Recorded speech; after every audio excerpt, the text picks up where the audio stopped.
is just a pattern of numbers. Well, that's not what I meant there. A list. I'm just going to put list. It's a list of numbers and expressions, usually with a noticeable pattern. Some patterns are easier to pick up on than others. Okay? There's a notation aspect of this chapter, and you really have to understand what this notation means. So here is a sequence. The n stands for the nth term. So the seventh term, you'd plug in n as 7. The a sub 3 refers to the third term. A sub n refers to the nth term. And this is tricky. A sub n minus 1 means like the previous term, right? So if you had a sub 8, that would be the 8th term. A sub 8 minus 1 would mean the term before the 8th term.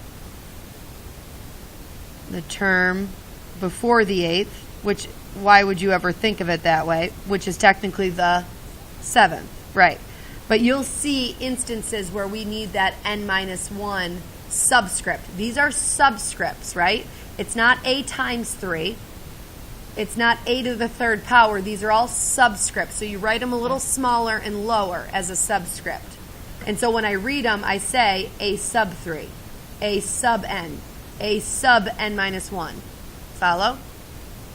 Okay, so this is, and so for this a sub n minus 1, you'll hear me say the previous term a lot.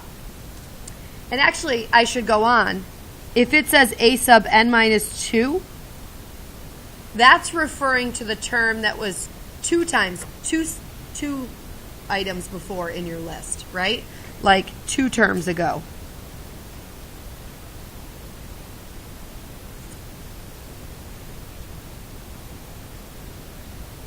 So if they used a sub 8 and then a sub 8 minus 2, that would really be referring to 2 terms ago, which would be the 6th term. Do you follow? Okay, good. So now we're actually going to, with this particular sequence definition, we're actually going to find a sub 1. So n is what, Owen? If I'm doing part A. So what number is going in for n? 1. So a sub 1 equals 2 times 1 minus 1, which will just crank out 2 minus 1 is 1. A sub 2. Corey, what goes in for n? Good. 4 minus 1 is 3. A sub 3, we plug in an n of 3. 5. And a sub 20 is going to be 2 times 20 minus 1, 39. Raise your hand if this looks familiar to you. Okay, you did a little bit of this in Algebra 1, right? It's been 2 years, though, so I am going to kind of teach it as if you've never seen it. But you have done it before, believe it or not. What term would have a value of 53? So on this particular way of questioning, they're not asking us for the 53rd term, are they? They're not saying, what is the 53rd term? They're saying, which one would have a value of 53? So when will this equal 53? So if you set up 2n minus 1 to equal 53, you're just solving it. You're adding 1 to both sides. 2n equals 54. Dividing by 2, n equals 27. So what term? The 27th term would be your answer. What term would have a value of negative 101? Same idea. Add 1 over.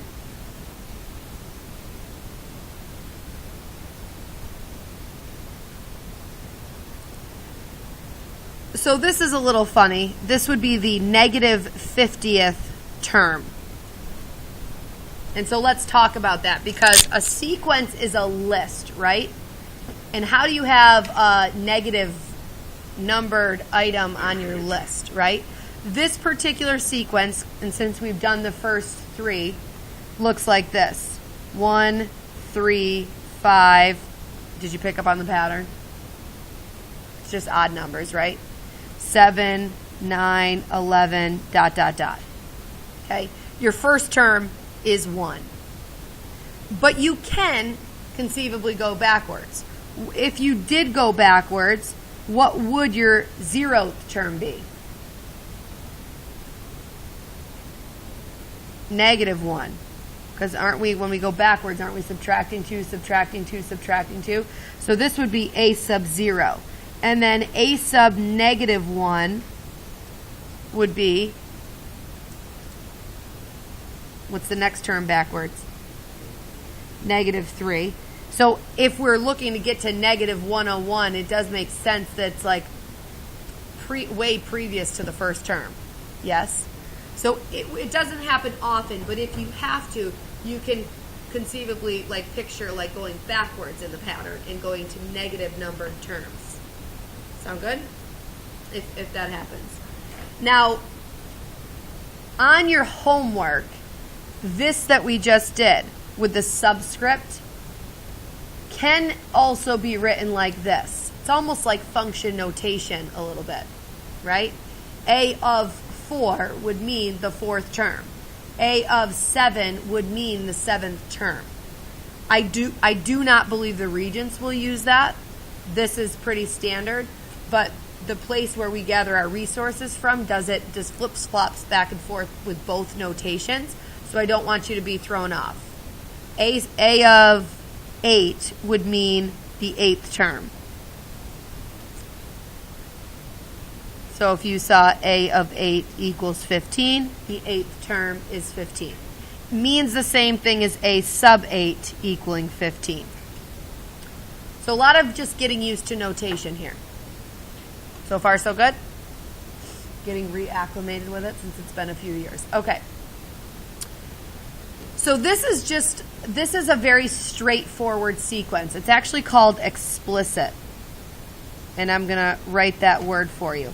And the reason it's explicit is because it allows us to jump directly to whatever term we want.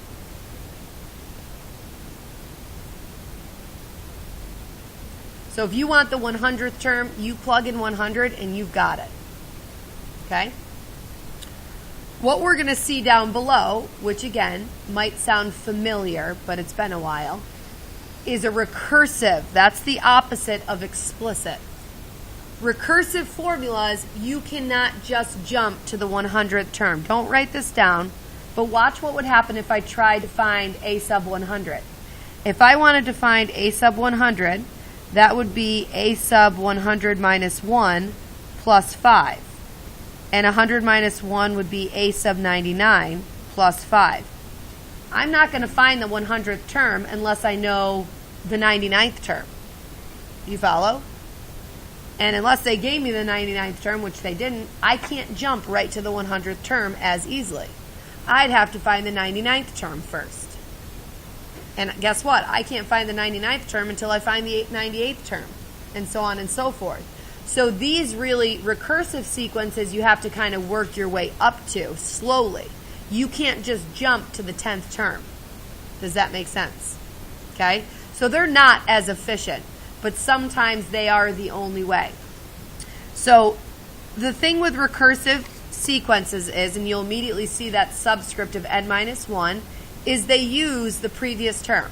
They essentially tell you what to do to the previous term to get to the next one. They're pretty much calling out the pattern, right? We picked up on our own pattern that we were adding to each time here, but it didn't tell us that. This one is telling us that to get to any term, a sub n, we have to take the previous term and add 5 to it. And also what has to accompany that rule is they have to give you some terms actual value. So this one told us that a sub 1 is -2. To get to the next term, to get to a sub 2, we have to take the previous term, which was negative 2, and we have to add 5 to it, which gives us 3.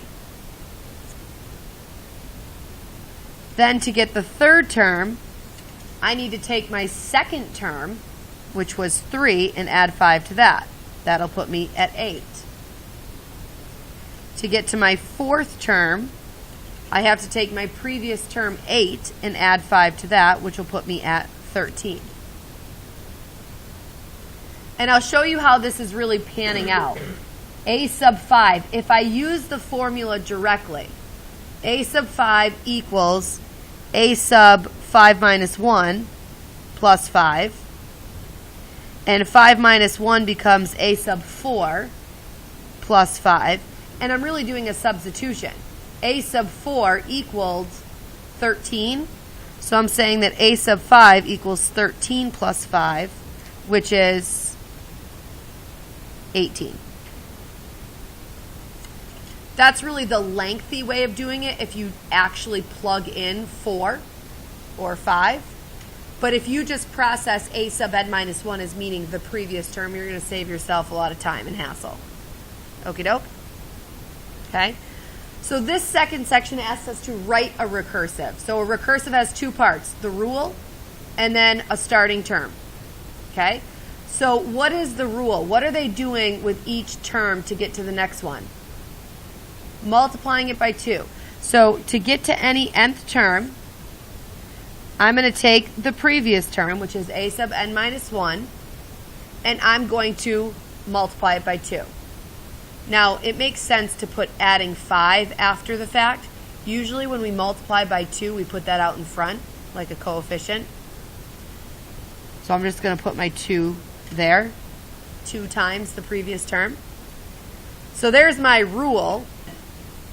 And then I have to give some starting term, and it makes sense just to give the first term. A sub 1 is, what's the first term? 5. So those two parts create a recursive definition. Whereas going back up here, remember, in explicit, you don't see the subscript of n minus 1, do you? Right? You can explicitly just jump right to whatever you want. So there's only one part to an explicit formula. It just is what it is. With a recursive, there's two parts. Do we follow? Any questions so far? Okay. So just by definition, a recursive sequence is a sequence whose subsequent terms depend upon the previous term, is what we're looking for there.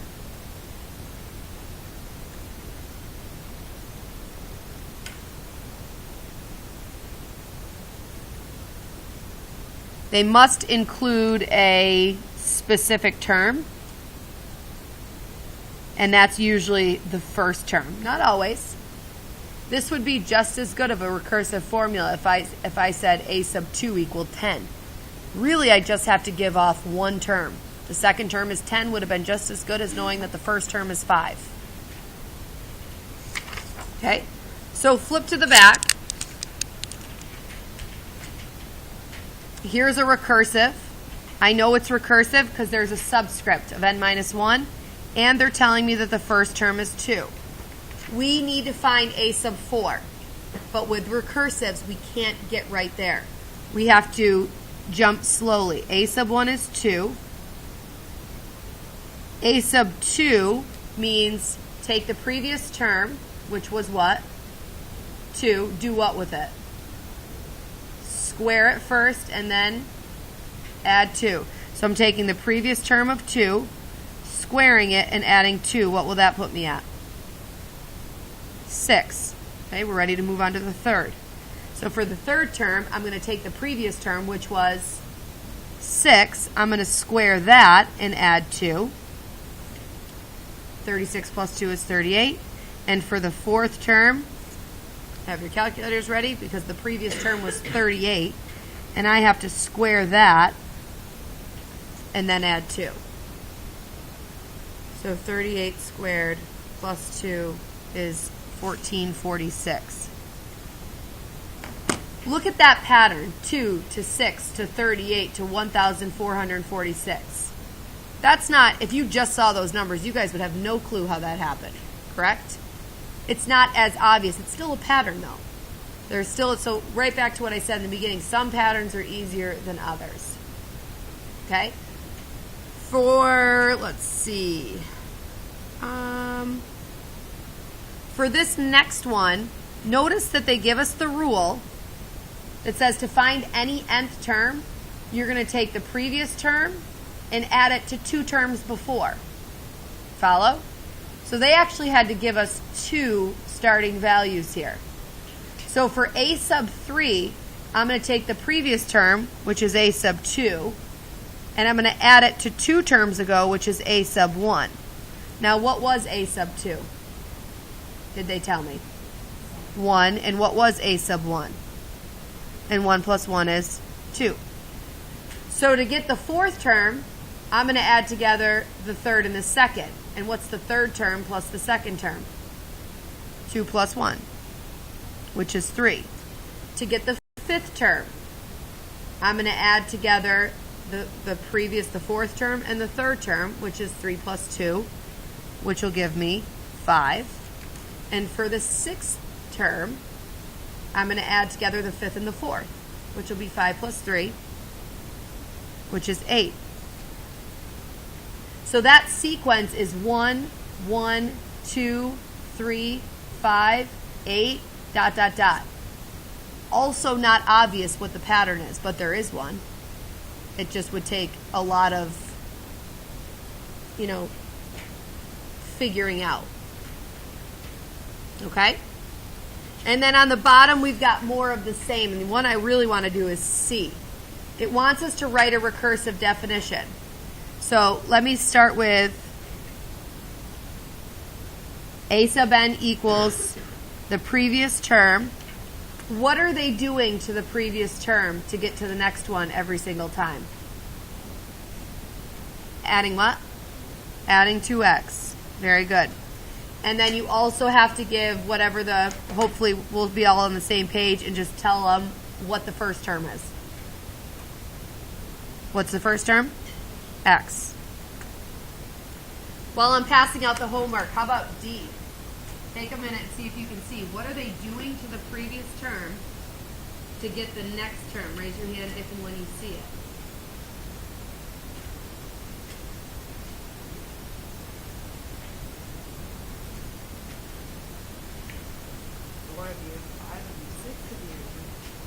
Lucas? Say again. 3 times 2.5, I don't think it's going to give you 7. You would check that on your calculator. You're probably going to try stuff like that, but if you do 3 times 2.5, I think it gives you 7.5. Corey? Doubling it and adding 1. Yes? So you take the previous term, multiply it by 2, and then add 1 at the end. 3 times 2 is 6 plus 1 would put you at 7. 7 times 2 is 14. You'd add 1, it would put you at 15. I can't talk and count my fingers at the same time. So when you have extras, just see who's short. Okay? Again, remember to check your answers on the master answer sheet that I handed each of you. Sierra, let me know if you're short one. Did you get one? Did you have extras? Oh, perfect. Good, good.